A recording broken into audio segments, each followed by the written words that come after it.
Hello, beautiful people, and welcome to another episode of Friday Female. Now, as usual, Friday Female is where I highlight women who are inspirational to me and hopefully to you as well. Women who are doing their own thing, living their passions on purpose, and just being go-getters. Pretty much, that's it. Friday Female, all in literally 26 seconds. So my special guest today is somebody that I have known pretty much almost my entire life. Somebody that I love and respect, and somebody who is quite inspirational in things that they do in their lives and the things that they've gone through and where they are right now. So it is the lovely Amelia Fergusson, and I know that she's gonna literally give me hell if I introduce her, because I'm not gonna get it right. So I'm gonna let her introduce herself. So Amelia, welcome. Thank you for having me. So can you just tell us a little bit about yourself, who you are, what you do, what you're about? Well, I'm a writer, screenwriter, author, published author, option screenwriter, a couple of things in development at the moment, and also a mother. So Right, and you say that like in passing, like, you know, published authors, but like what you don't actually say is that you have self-published 2 books. And for anybody out there who is a writer, an aspiring writer, or has tried to get, you know, their own material out there, it's not easy. no, it's not. But it's a learning curve. Like, I taught myself everything, how to find, you know, good editors, how to find good book designers, what an ISBN number is, how to get one, but you eventually learn. And my last book, Pretty Girls Can't Write, out now on Amazon. I will link all her books in the description below if you wanted to check them out. You'll be able to do that. Thank you. Yep. But just seeing the comparison between my last book and my first book, there's so much growth, and, you know, just the book cover design and the layout and the editing. So it was a learning process, but I love doing things, taking things into my own hands and just learning from the experience. So yeah. Well, that's amazing, because half of the things you just mentioned right now mean nothing to me. I'm like, oh, okay. And it's you know, like, full disclosure, Amelia is my soul sister. She is my best friend. So I've seen her go through this process, and I actually, for the life of me, just don't know how she's done it. It's a lot of work. So what motivates you? What keeps you going? What has you, like, literally get to the point where you're like, okay, I'm not gonna wait to have some big name publisher, you know, pick up my stuff. I'm gonna get my stuff out there no matter what. What's your motivation? Number one, I'm very impatient, and I think just for the style of books that I was creating or writing, I just felt it was better for me as a person to just get it out there. And it was almost like a purge situation. I just wrote it and I put it together, and I thought, no, I'm just going to put this out. But it's funny, because I did have this conversation with another of my friends, and she's writing a 5-book fantasy series, and she was asking me what to do, if she should self-publish or not. And I advised her to pitch it to agents first, because they would be able to put a lot of money behind the marketing of the actual book, whereas she probably wouldn't be able to do that. So there's certain benefits with having an agent and a big publishing house behind you. But just for the books that I did, I just thought it was easier for me to just put it out by myself. That's very impressive. So in terms of, like, your writing, because you've always been a writer for as long as I've known you, did you plan your career? Like, did you always have this burning desire to be a writer when you were younger? Or is it something that just kind of you discovered? Or, like, what happened? How did you come across that? Well, I've always written, and I kind of knew from very early on, because I had quite good parents who always pushed my writing, and I've always been very blessed to have great English and literature teachers have always seen my talent for writing and pushed me to do that. So from very early on, I wanted to work in film. I actually wanted to be a director, but I have no interest in being a director now that I'm old. I just want to write. Yeah. But I didn't. Well, I've always kind of known it's what I wanted to do. But when I was younger, I wasn't really on a direct path to be a writer. But it just so happened after a number of years, it's the only thing that's made me happy.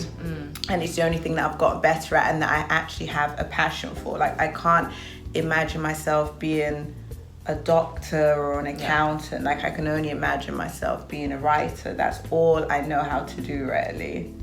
There you go. So moving forward from that question then, like, what do you think has been your biggest challenges in being a writer?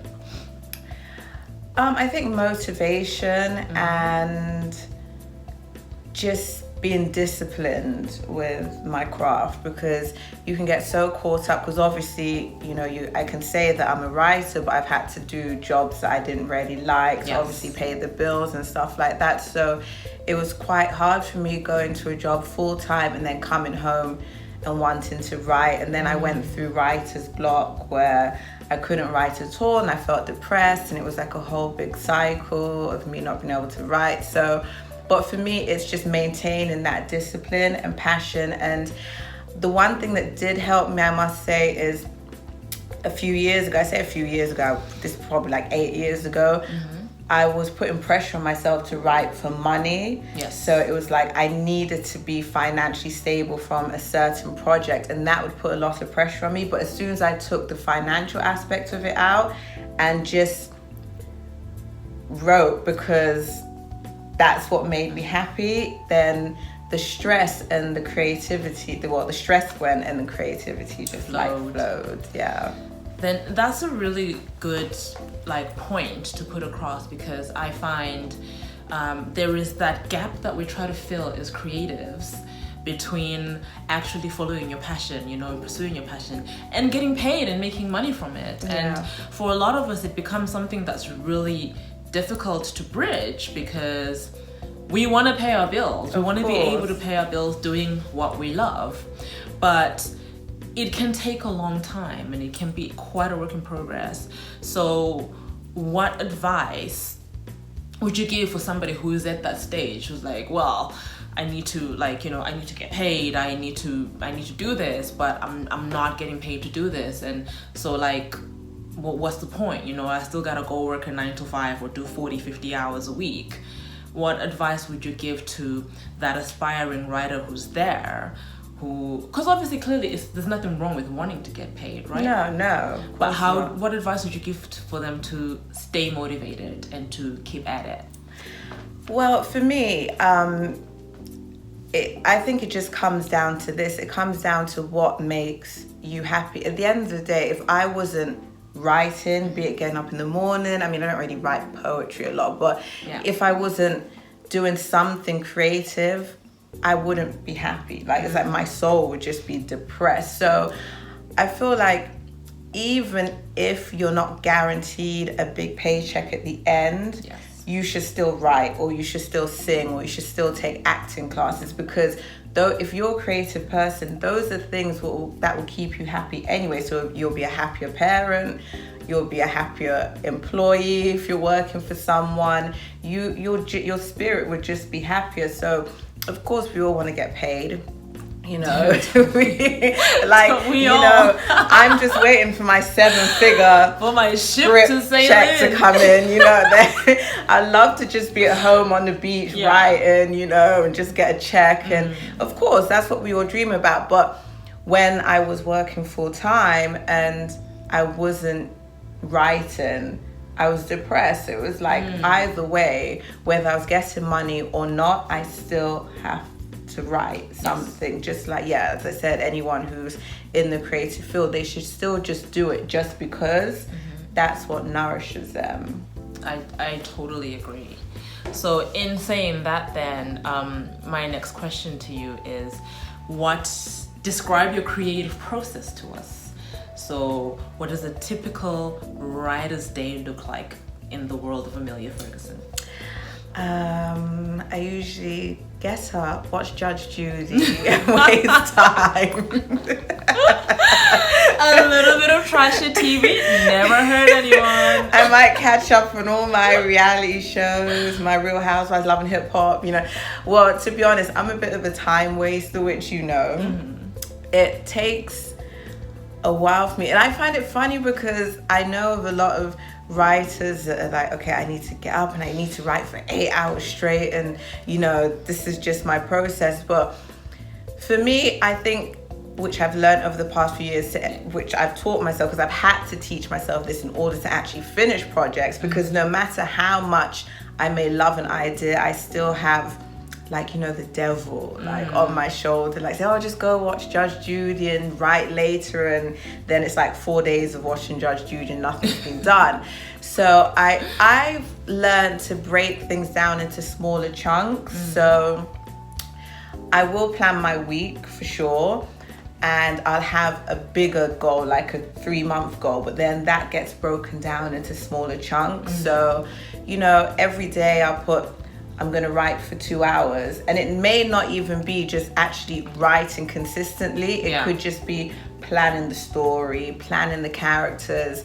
When I initially start a project, for example, a script, I spend about a month just planning it, doing the research, and but I could be lying down on my couch watching TV and ideas come to me and I jot them down. That's just how I am. So I can kind of multitask. So I'm kind of always thinking about, this is in the planning stages, elements of my story. But then when it gets down to actually writing the script, for example, then okay, I give myself 3 weeks to a month. So 3 to 4 weeks. And I plan out every scene in the planning stages, and then I go, okay, I'm going to write 4 scenes a day. They don't have to be great scenes, it's the first draft, but I make sure that 4 scenes a day are done. And usually I have about 40 to 50 scenes, so then break that down. Within a month I'm done, or less, I think. I'm really bad with maths. And then I start work on a second draft, a month later. So within 3 months I have a finished project. Nice. Yeah, but it's just about breaking everything down into smaller chunks, because when I was younger, I wanted to finish a script in a week. And then when I found out I couldn't do that, then I'd get depressed, and then I'd get writer's block, and then I thought, oh my God, I'm not a great writer anymore. But I realized you have to take things day by day, minute by minute. That's actually really eye-opening, that putting pressure on ourselves, we want this done and we want it now. So actually, I like that. I like how you break it down. So even though you say you're not the serious writers who get up and, oh my God, I'm going to write for 12 hours, you still have your stuff set out and you still do what you set out to do in that day. And I think as a mother, because you are a mother, you have, your little one to take care of, and she's only 2. So there's something to be said there about balance, right? Yes. So how do you keep that family work-life balance? Number one, I will say this, my daughter is very good. It's really weird because she'll be at me all day wanting to interact, but then if I happen to, she'll see me sit down at the table with all my work and all my writing stuff everywhere, and for some reason she'll just go quiet during that period. So it's almost like she'll say, oh mommy, you're writing. I'm like, yeah, I'm writing. So it's almost like she understands that okay, mommy has to do this for a couple of hours, and she might get up on the table and start coloring in and join me and stuff, and but for some weird reason she kind of leaves me alone at that time. So she's very sensible. She just knows, don't disturb me unless she's like hungry or thirsty or she's dying somewhere, then obviously disturb me. But she's dying. Then obviously I have to call 999, and it kind of interrupts everything. But but but I tend to try and work around when she's at nursery, but sometimes that doesn't happen. So but it's about having that balance. Yeah. Definitely. Yeah, I think it's so important. Cool. So what would you say has been your biggest achievement so far? What are you the most proud of in your life at this moment? Oh, it's probably optioning my first script. Well, it wasn't my first script that I ever wrote, but it was having that option kind of validated, whether it, because it's kind of in development at the moment, whether I actually see it on screen or not, that's a whole other story. But having it optioned and knowing at the time, I didn't go through film school, so I didn't. A lot of people think that to get into certain careers you need to follow these steps, and I kind of taught myself screenwriting anyway. I got all the books and signed up for all these online courses, and obviously my first few scripts were shit, but having that script where it's like, okay, we love this and we're going to option it. So that for me to date has been the biggest thing, and a few other projects that have been developed also, but just that first one was like a big achievement for me. Nice. Well, so going from your biggest achievement and going back a few years, so if you could go back to your 16-year-old self and give her some advice, what advice would you want to give her? You know what? I mean, I would definitely tell her to not put boys over your career, or don't make stupid decisions based on boys, or don't fall in love because you're probably not in love, whatever. Yeah. Putting that aside, I actually wish I was more like my 16-year-old self, in a sense that I did not give like a fuck about anything. That's okay, you can swear over here, yeah. I didn't give a fuck about anything. Like, I was so like fearless. Like, if I saw something, I just did it. I had no concern about consequences, which is why I was always getting into trouble a lot.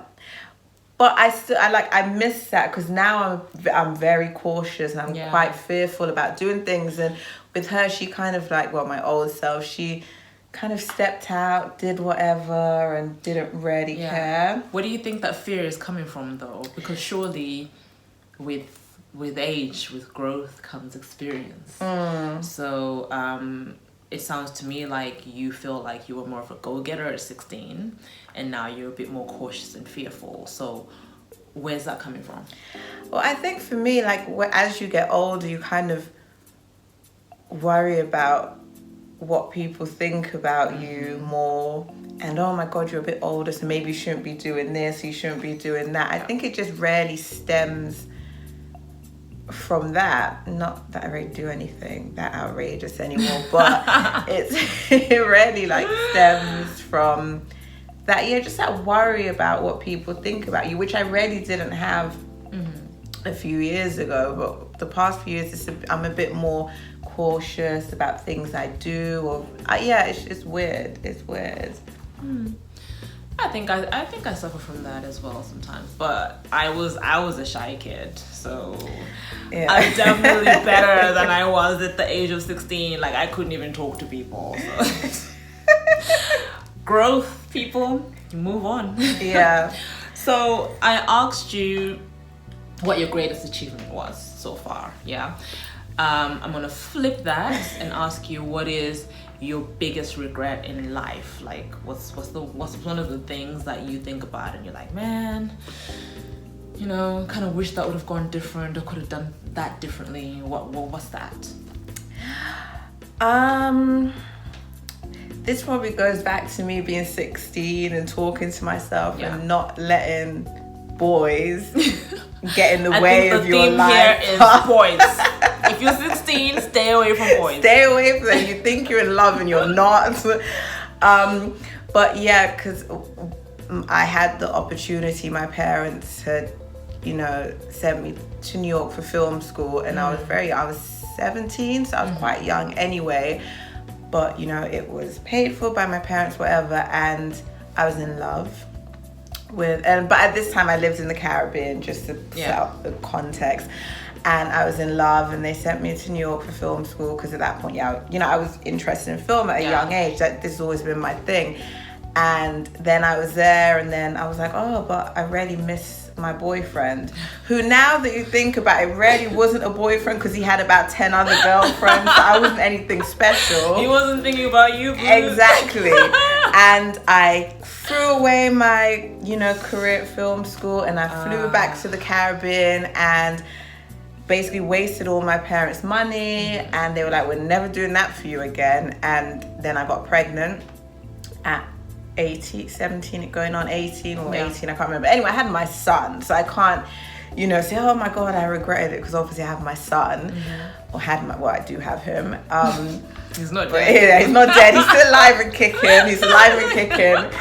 And, but it was just, now that I'm older and having realized what an opportunity that was, and I kind of felt like the past 10 years of my life I've spent trying to make up for that missed opportunity, because I probably would have been much further in my career now. You know, God knows what I could have achieved if I focused and stayed on that path at such a young age.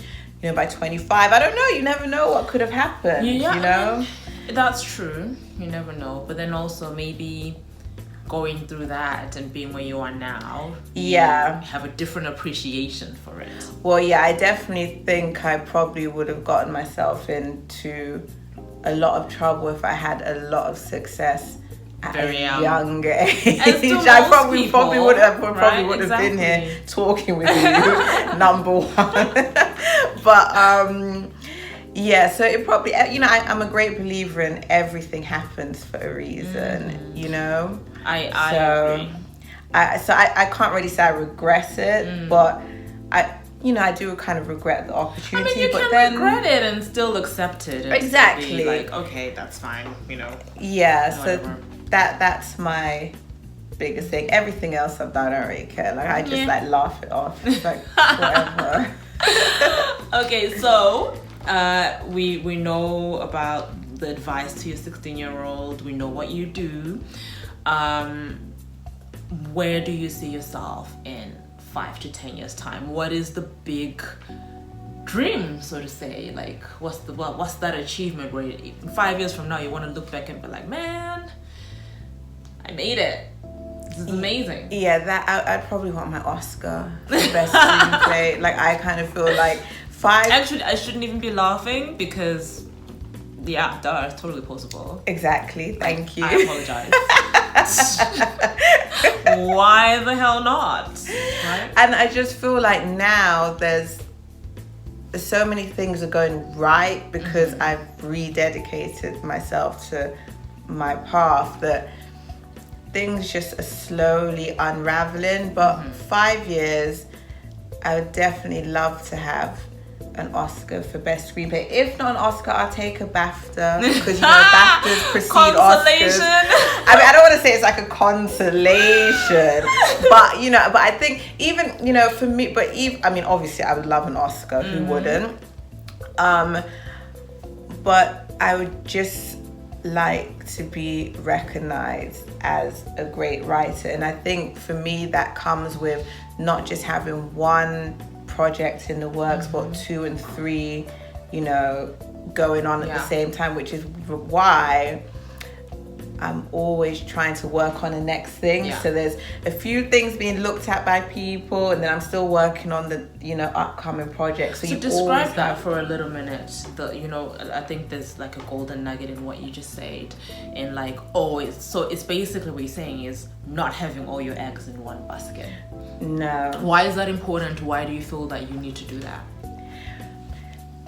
Because I feel like you can't just write or complete a project and just sit around waiting for people to accept it or buy it, or, you know, whatever it is. I feel like you should always have more, for example, I'll go back to scripts, have Yeah. more than one script, be it a feature, be it a TV series, Bible, pilot, whatever. I feel like you should have at least, and I learned this from being at a course, and the guy was like, you should have at least 3 scripts that you can show people. And I was like, oh my God, that's a lot. But fast forward a few years, this is, I feel like there's no other way, because if you sell a script, they're going to be like, okay, but do you have anything else? Because they want to know that you can write past this first script. Yeah. And so for me, which is why I'm constantly writing, like at the moment I have 2 scripts that I'm shopping around at the moment and currently working on a TV series. So by January, I'll have a TV series and 2 scripts if they don't get picked up between now and then. And then as soon as I finish this TV series, I'm writing another TV series. So it's constantly having something on the go and just having enough material there to, pull out for people. Because you never know who you're going to meet. So you might say, okay, I have this script. And they'll be like, yeah, okay, well, what else do you have? Do you have anything like this? Yeah, of course I have something like this. And then you pull it out and you give it to them and done. But yeah, I feel like you really need to build your library of work behind you. That's amazing. Golden nuggets for writers and even non-writers, I would say, just from what I take away from it, always have something on the go, always be working on something. As a creative, is so important. Yeah. And so we do all this work, we get creative, as the creatives that we are. What do you do to relax? Describe your perfect day to me. Your perfect relaxing day, non-work related. Yeah, that'd probably just be lying in bed watching trashy TV, Love and Hip Hop. I know I asked you this for the audience, but I know your perfect day is literally doing nothing, watching Love and Hip Hop, 90 Day Fiance, whatever, God, yeah. And then sending me clips of all these shows throughout the day. So I feel like I've seen them too. That's, pretty much. But I will say, it's funny because sometimes, as much as and I love doing that, but I also rarely love reading, and once I get if I get a good book, the same way I can watch one reality show after the other throughout the day and just, that's how I can be with a book. So and then at the end of the day I can be like, oh my God, I can't believe I really enjoyed this. I just read my book. It's a great story. I didn't get into any trouble and everything's cool. So it can be either reading or watching trashy TV. But yeah. Look, I'm not knocking trashy TV. I love a bit of trashy TV myself once in a while. Look, you can build a lot of characters for your stories through trashy TV. For you. Let's call it research. Exactly. It's research. It's life research.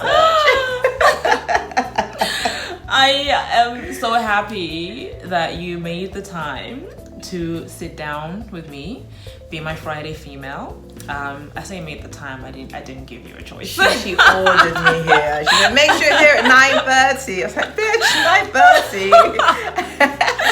But I feel like it's important to highlight. The whole point that the whole reason of me doing Friday Female is to highlight women who are doing their thing.